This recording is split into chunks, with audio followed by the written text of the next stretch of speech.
नमस्कार मंडळी, आपल्या यूट्यूब चॅनलवरती आपलं स्वागत आहे। आज आपण पचायला हलकी आणि झटपट होणारी अशी डाळ खिचडी पाहणार आहोत। त्यासाठी मी एका बाउलमध्ये 1 वाटी इंद्रायणी तांदूळ घेतलेला आहे। त्याच्यामध्ये आपण आता 1 वाटी तांदळासाठी अर्धी वाटी मूग डाळ घेतलेली आहे। आता डाळ आणि तांदूळ मी 1 ग्लास पाणी घेऊन स्वच्छ पाण्यामध्ये धुवून घेणार आहे। डाळ तांदूळ 2 ते 3 वेळा पाण्यामध्ये धुवून घ्यायचा आहे। डाळ तांदूळ स्वच्छ धुवून घेतल्यानंतर त्याच्यामध्ये 1 ग्लास पाणी घालून ठेवायचं आहे। हे साधारण 5 ते 6 मिनिटं डाळ आणि तांदूळ भिजत ठेवायचं आहे। त्यानंतर इथे मी गॅसवरती कुकर ठेवून त्याच्यामध्ये 1 पळी तेल घेतलेलं आहे। त्याच्यामध्ये 1 चमचा मोहरी फोडणी दिलेली आहे। मोहरी व्यवस्थित तडतडली की त्याच्यामध्ये 2 हिरव्या मिरच्या कट करून घेतलेल्या आहेत। हिरवी मिरची टाकल्यानंतर आपण त्याच्यामध्ये 1 चमचा जिरे घालणार आहोत। जिरे व्यवस्थित तडतडले की त्याच्यामध्ये 4 ते 5 लसूण पाकळ्या घेतलेल्या आहेत। त्यानंतर आता याच्यामध्ये मी 1 कट करून टोमॅटो घेतलेला आहे। टोमॅटो व्यवस्थित तेलामध्ये परतून घ्यायचा आहे।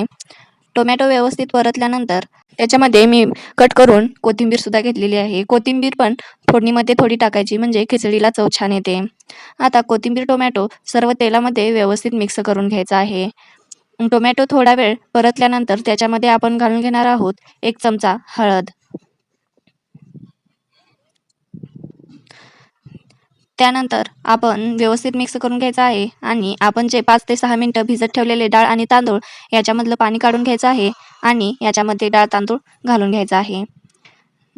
डाळ आणि तांदूळ हे देखील 2 मिनिटे तेलामध्ये व्यवस्थित परतून घ्यायचं आहे, म्हणजे खिचडीला रंगसुद्धा छान येतो आणि व्यवस्थित मिक्स होते।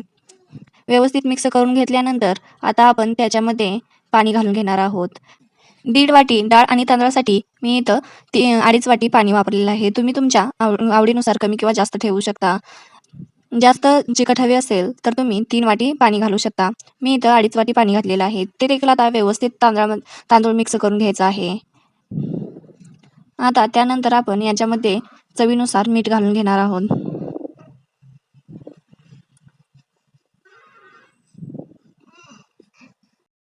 आता परत एकदा व्यवस्थित मिक्स करून घ्यायचं आहे आणि कुकरला झाकण लावायचं आहे।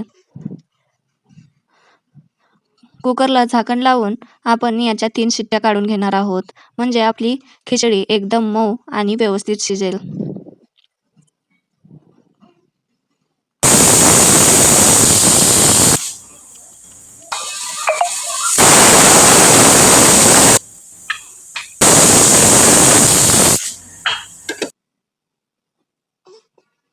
3 शिट्ट्या झाल्यानंतर आपल्याला कुकर थंड करून घ्यायचा आहे आणि वरचं झाकण काढून घेतल्यानंतर आपली अशी खमंग वाफाळती डाळ खिचडी तयार झालेली आहे। ही खिचडी चवीला सुद्धा एकदम छान लागते आणि करायला अगदी झटपट होते। तर आपली खमंग डाळ खिचडी तयार झालेली आहे। ही डाळ खिचडी पचायला अगदी हलकी आहे आणि चवीला देखील छान बनते। तर तुम्हाला ही झटपट होणारी डाळ खिचडीची रेसिपी कशी वाटली कमेंट करून सांगा आणि व्हिडिओ जर आवडला असेल तर व्हिडिओला लाईक आणि चॅनलला सबस्क्राईब करा।